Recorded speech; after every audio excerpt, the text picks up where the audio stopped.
Burger बनवतोय. कसं बनायचं भाकर आणि पिठलाचं. आपल्याकडे एक भाकर घ्यायची, 2 बोट असे करायचे आणि असे पिठलं ह्या बोटाला असं घेऊ शकतो.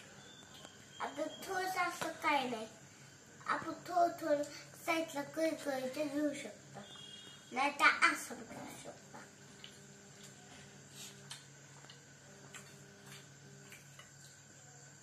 आणि पिठलं भाकरचे आपल्याला 2 पीस लागतील.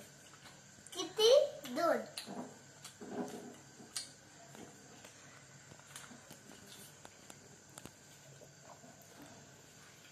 आणि आता आपण दुसरं एक भाकर तर तयार झाली आणि दुसरी भाकर सुरू.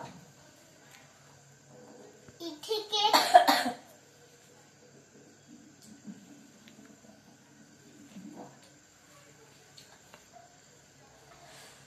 हे पहिले फेस डिबल कर.